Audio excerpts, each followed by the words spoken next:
Hello, my name is Jimmy Rogers, and I'm running for County Commissioner for District 4 of Lawrence County. As County Commissioner, I promise to you, the people of District 4 in Lawrence County, that I will work very hard to serve each and every one of you. My name is Kenneth Hodges. Many of you may know me. I was born and raised in Buckeye.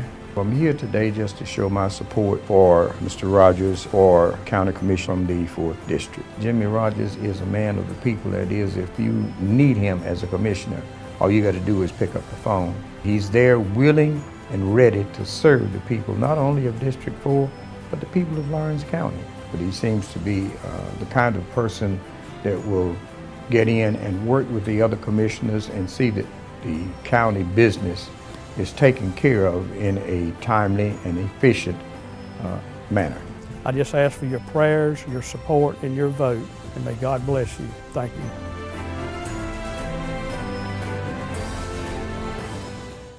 The Dublin Fighting Irish Coaches Show, brought to you every week by Dr. Jackson Forda, proudly supporting high school football. Good evening, ladies and gentlemen. I'm Stan Smith, and I'm here with head football coach and athletic director at Dublin High School, Coach Roger Holmes, and this is the Fighting Irish Coaches Show. And Coach, welcome to the show, and congratulations on the victory this past Saturday in Macon at, what is it, Five-Star Stadium at Mercer University, where you defeated the Dublin Irish defeated the Tatnall Trojans 55-0. So let's talk about that game. I know the Dublin fans, there were a lot of Dublin fans there, and there were a lot of, for some reason, Peach County and Northside fans. That was the next game, sitting on the Dublin side. And I know they couldn't have been wanting to stay warm because it was burning hot over there and the sun shining right on everybody. I just figured they didn't want to sit with anybody from Tatnall or something. I didn't know what was going on, but they probably already knew what side maybe they were going to be on for the second game. But Stan, first off, and I mean this, you know, I told our coaches, I told our players that was a great day for Dublin football. It was a tremendous atmosphere. It was run in a first-class manner. Obviously, your field conditions and all those types of things were tremendous. Our fans got to enjoy the day. There was a lot of tailgating that went on. A lot of times people to go out and, you know, have dinner as a family and come over and watch the game. And a lot of them stuck around to see the second game, which was a heck of a football game. We played well in most areas. I was excited to get to play the number of kids that we could. You know, Tatnall Square is a well-coached football team. The fact of the matter was we were a better physical football team. We had more depth than they did, and it took its wear and tear on them in the course of the game. But I've been on the other end of that before. You know, when you walk out there, you felt like it was David versus Goliath. I thought their kids played well, but I was impressed with ours, because what we wanted to try to make them understand is there's going to be nights when you're the better football team, and it doesn't mean you're going to leave there with a win. You have to go out and you need to play well and play hard. And if you get a guy on the ropes, then you need to try to take care of your business and have a little of that killer instinct. And I thought our kids exhibited that some the other day. well, Coach, I know had some connections to Tatnall. I'm from Macon, but and Tatnall has had some very good teams over the years. Coach Hester, Barney Hester, there for years and years and years, and they were very successful at Tatnall. Kind of had a question mark as to how they would do this year. I know that they had, I think, a second-year coach in there. I know he's been there 2 years. It may have been there 3 years. And Stan, you know, they were a GISA program. Right. And there is a huge jump from GISA to GHSA, especially when you're playing some of the better GHSA football programs. You know, I mean, it's kind of night and day. Now, a lot of the teams that they're still playing are the other private schools in Macon that chose to move up and play in the GHSA. So, you know, I think their week 1 game was Our Lady of Mercy which is a small private school up around Atlanta. So although they're now in the GHSA, they're playing a whole different quality of level of football for the most part. There are some really good GISA teams, and Trinity's a good, solid GISA team here in Dublin. And had a win this past week. But it is a step up, and I think that was really the biggest difference in the game this past week. Well, you came out going in, and we're going to see some film in just a minute. It looked like, as I was thinking, Dublin would take over the ball. You did, drove it right back down the field, but had a fumble going into the end zone, and Tatnall recovered, but again, your defense held, and it sort of went from there. And it was clearly by the midway of the first quarter, the Dublin football team was dominating the game. Well, we like you said, our defense went out. Steve Linton made a big sack. Then they tried to run a little bit of a tricky type play, belly sweep play, and Linton comes off his block, makes a tackle for about a 6-yard loss. They line up to punt, and it was a good snap. Looked like the punter just mishandled the snap.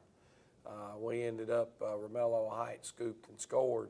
Well, the negative to that was Steve Linton got a shot in the knee from the punter trying to dive back on the recovery. And Steve, I think, went about 3 more plays, and he said his leg was bothering him, so we took him out and didn't use him the rest of the night.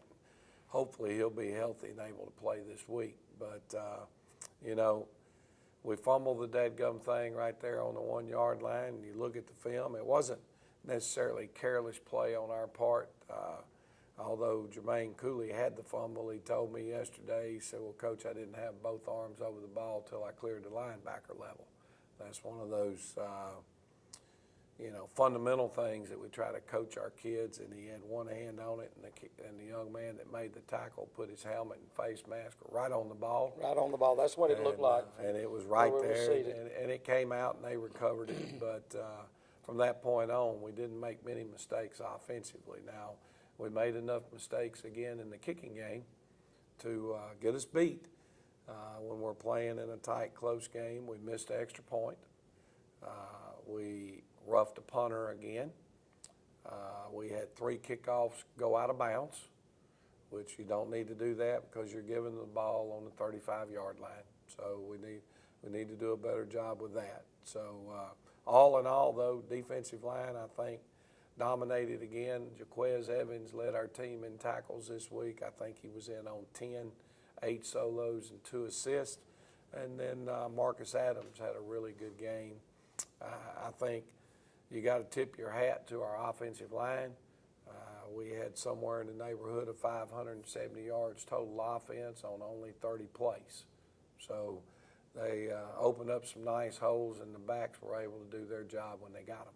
Well, Coach, I know we're going to see highlights in a minute, but tell us about injuries. We know about Linton. I know Height came off one time, it looked like to me. I think it was Height. No, it wasn't. It was Jaquez Evans. Yeah, but he tweaked an ankle just a little bit, but he continued to play, and he's fine. Like we said, Steve is a hamstring, knee, might have been from a hyperextension, but he's been to the doctor, and the doctor says he's okay. Tyler Strickland had a big interception the other night. He's got a little bit of a sore shoulder right now. We hope he'll be able to go. The young man that he'll play this week, the young man that had the real powerful touchdown run there late in the game, sophomore, he hurt a thumb, Josh Isaac. Josh hurt his thumb in our preseason camp. We've had it in a cast. We've had it evaluated. Now he's gone to a specialist, and the specialist has determined that he tore a ligament in that thumb. He'll be able to play this week with the cast on, but they're going to get him in and do some surgery next week. So we'll be without Josh for 5 to 7 weeks, and that's tough. He's only a sophomore, and I think people got a glimpse of him the other night when he took off on that long run. Certainly had some speed. People. He's got speed, and he runs with power, and we're going to miss him. But, he needs to get it repaired now and get back. All right.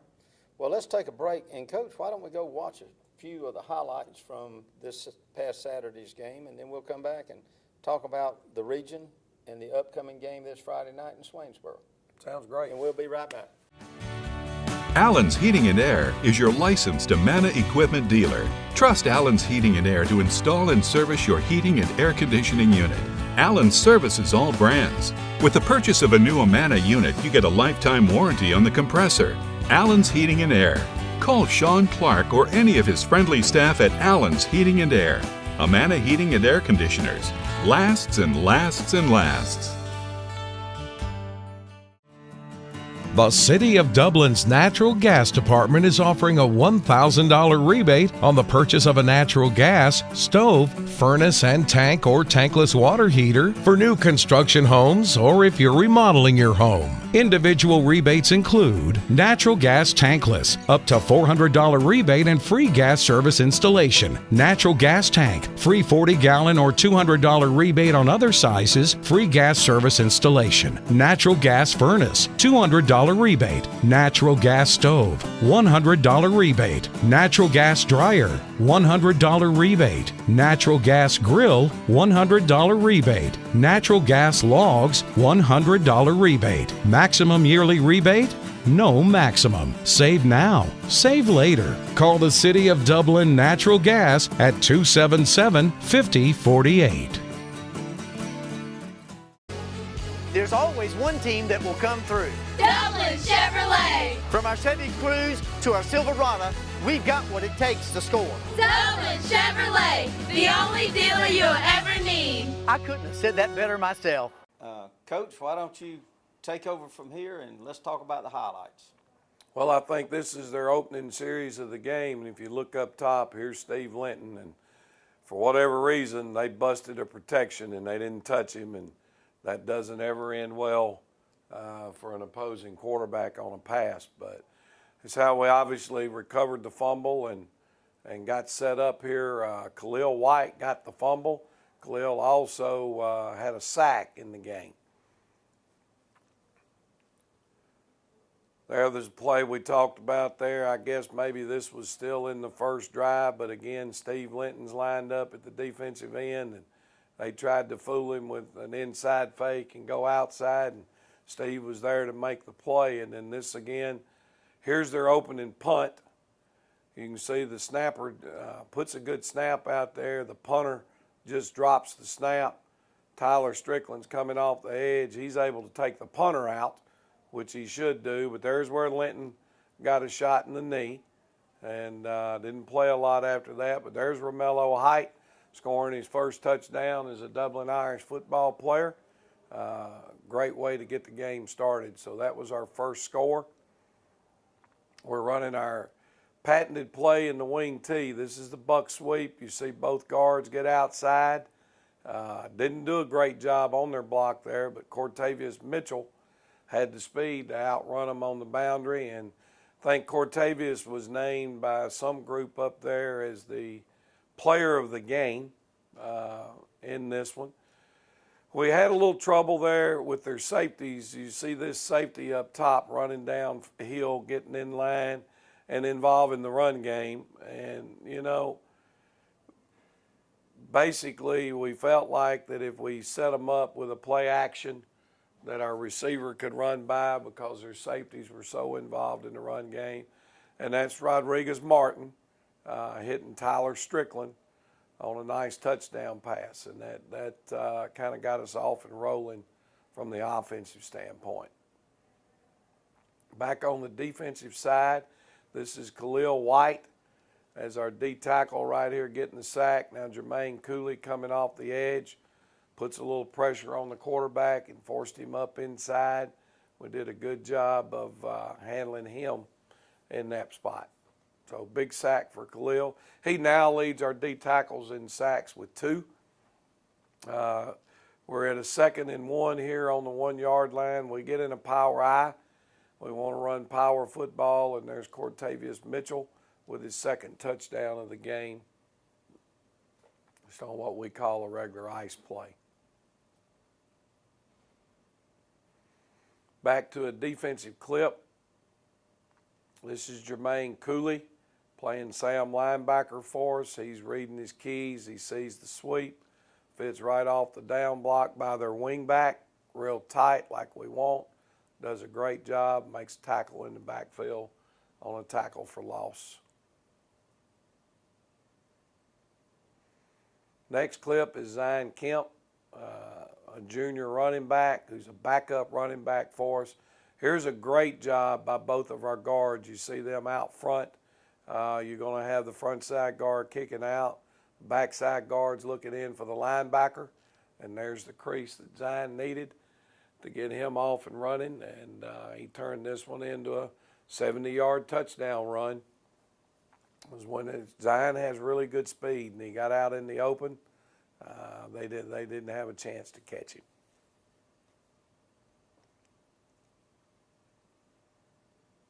Another defensive clip. Again, I think this is Jermaine Cooley. It is.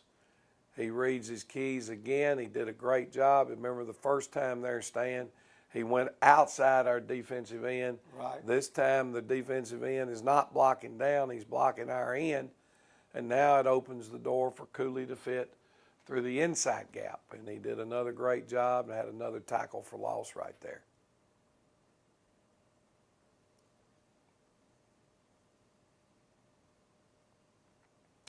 They're running midline option. This is our backup defensive end. He's only a sophomore and he's a quarterback. Markel Mitchell, who's coming every day as a football player. He's got a passion for the game that's second to none, and we really think his potential is unlimited in what he's capable of doing. But he just needs quality reps on Friday night, and he's going to end up being a heck of a player. Right before the half, they're in the red zone, if you will. They're inside the 25, and Coach Nick Collins did a tremendous job here of dialing up a blitz. We don't blitz a lot, but he comes with a weak side blitz, and this is Stacy Sharp. Quarterback didn't have a chance. They didn't have anybody peeling off the backside to pick Stacy up. Created a fumble, and that's how we ended up getting to the half. Their quarterback, he took some shots the other night. Him and number 42. Yep. So here we are, first series of the second half. Romello Height is now in it, split in. We wanted just to get Romello his first catch, you know. He works hard. He blocks well for us. So we just come out and throw him a simple little hitch route. He does a good job and turns it into a nice 10-yard gain. Now we're back on the goal line. Here's Jermaine Cooley, who we've already mentioned doing a great job at linebacker. He blocked well for us. We got a little trap up inside in Cooley's vision. He actually went back out the back door there and did a great job of finishing that run in the end zone. Greg Jones with a nice touchdown run here on our, we call this a reverse. It's a double handoff play. It's a staple play in the wing T. Big key is here, and he was proud to point it out. Your quarterback here, as he's going out, carrying out his fake, ends up really throwing what's the touchdown block. So anytime your quarterback is doing a good job of carrying out fakes, he can be very advantageous to you. This is the series where they threatened us some down in the end zone area. Again, they were back in the red zone. I thought Marcus did a really good job, our strong safety, of staying at home. Read his keys, saw the counter coming, and did a good job of forcing it back up inside. Now they're definitely down in the red zone. This is 3rd down and 3. Stacy Sharp does a really good job of what we're asking him to do by forcing the sweep back up inside. And then our defensive backs are reading their keys, and once their guy blocks, they should fit in the run. And there it is, exactly the way you would want it done. And that's sophomore Kendall Wade making a big play on the goal line. Now we're running another play very similar to the one we ran earlier, and this is Romello Height getting behind their secondary, making a big catch. I think we only threw the football 3 times the other night, and all 3 of them were completed for somewhere in the neighborhood of 80 yards. Here's the run we talked about with Josh Isaac. A lot of people talking about this run. Sophomore running back. He's fixing to run over a guy here. He runs through an arm tackle there, and then he finds his way into the end zone. He wasn't going to be denied. So a very good run. Kid I want to point out right here, JT Wright. He's all the way on the back side of the play, but he's hustling down the field, and he's the guy who actually ends up throwing the block right here all the way across the field. They gave him a chance to get it in the end zone. So a young player in JT as far as experience goes, but making things happen, and got to be extremely proud of him. Here's another pressure sack, actually, that we're back to the first clip. That was Steve Linton. So this is the end of the highlights from Friday night or Saturday afternoon, and a great Dublin Irish win. All right, Coach. Well, we're going to take a break, ladies and gentlemen. We'll come back in just a moment, talk about the region and talk about the game this Friday night in Swainsboro. Fairview Fitness Center, open 24/7 with staffed hours available every day. Fairview Fitness Center, serving our community for over 30 years. Push your fitness further with our gym facilities, fitness classes, freestyle areas, and more. Join today and see the benefits of a healthy life. All new members are provided with a complete health assessment upon request, and new members are provided with a fitness orientation to familiarize themselves with exercise equipment, all by one of our staff exercise physiologists. For more information, call 353-1900. Visit us at 200 Industrial Boulevard behind Fairview Hospital, or log on to fairviewfitness.com. Bailey's Flooring is a proud sponsor of high school football. Count on the team at Bailey's Flooring for quality name brand carpet and flooring with professional installation. Bailey's Flooring has all the latest product innovations and is a proven contractor of commercial and residential customers. And check out the selection of vinyl and carpet in stock at Bailey's Flooring. Call 290-6084. At Bank of Dudley, we understand that buying a new home is a time of many decisions, and we're here to help and answer all of your questions that might arise during the mortgage loan process. Our mortgage specialists, Shirley Clements and Sherry Adderholt, have over 75 years of combined mortgage experience, backed by a bank that has served this community since 1905. Call or come by and visit with Sherry or Shirley at our Veterans Boulevard branch, or go online at bankofdudley.com and get started today. Bank of Dudley, creating a custom mortgage experience with competitive rates and terms is what service is all about. Bank of Dudley, member FDIC, and an equal housing lender. Welcome back, ladies and gentlemen. Coach, quickly about the region. I think Dodge County, of course, their first game, I think, was against Bradwell Institute. And they did had well. a win there. Yep. And we'll get to see Dodge County in the Shamrock Bowl this year. But let's go around the region quickly and just see if we can recount what everybody did. You know, and I may mess up on some of this, but I know Washington County is 2-0. They beat Baldwin and they beat Jefferson County. Dodge has only played once, Bradwell, and they won that one. I think they may be playing West Lawrence this week. I'm not sure. Bleckley County is 1-1. They lost to Veterans 49-21, I think, last Friday. Right. East Lawrence is 0-2 at this point, and they play Jeff Davis this week. I know Northeast Macon lost to Perry last week, and I don't remember if that's the first or second game they've had. Southwest Macon has only played one time. Losing the West They lost the West Side, which, you know, that's a big step for a 2A school to jump on a 4A school. Bleckley, I talked about them, Dodge, Southwest, Northeast, and East. I think I got them all. You did, Coach. And, you know, it's still early. We know that as we lead into this Friday night, the Swainsboro team will be the best team that we've played to this point. And Stan, they have beaten us 3 out of the last 4 years. We've not played as well as I would like, and to be quite honest with you, when I looked at our film this weekend from last year's game, it was very disgusting as to how poorly we executed and how bad we played. and we can't go do that again, or Swainsboro will get on us again. But we play Swainsboro in Swainsboro at 7:30 Friday night. Correct. A lot of good places to eat over there, ladies and gentlemen. So we want everybody to go support the Dublin Fighting Irish when they play in Swainsboro this week, and we're hoping for a victory. But we also want to remind everybody, Century Club, Dublin Touchdown Club memberships, we need active members. We appreciate the support that we got this past Saturday. It was great. It is good as we've had in a long time. And you know, when you talk about our touchdown club, Mitch Warnick is doing a great job of leading that organization. Our parental support this year has been the best it's been in several years. And I would encourage people, the next big two things that are going on, number one is the barbecue chicken plate sale.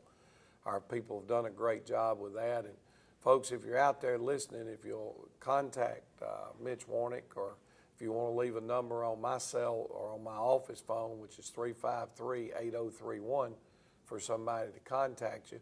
We know we've had a lot of local businesses in the past, and I think if you buy 5 plates, I think's what it is, the Touchdown Club will deliver your barbecue plates to your business. So any of that could help, and then the Luck of the Irish drawing coming up toward the end of the year, and that's always fun. I think the top prize this year is going to be $5,000 cash, and you probably have to report it to the IRS, but anyway, it's not a bad giveaway. All right.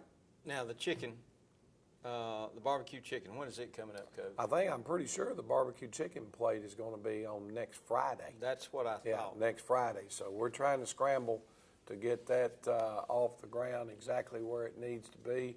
You know, I know our people think they've been hit hard, and they have. We were trying to sell the Mercer tickets and Century Club tickets and all those types of things, and we are. It's just when it all falls together. But we hopefully feel like that everyone that's putting anything in feels like they're getting in return what they're looking for, and I can assure you the barbecue chicken will be good. Oh, it will be. And we'll look forward to seeing everybody next Wednesday on the Fighting Irish Coaches Show. I'm Stan Smith, and we'll see you then. The Dublin Fighting Irish Coaches Show, brought to you every week by Dr. Jackson Fordham, proudly supporting high school football.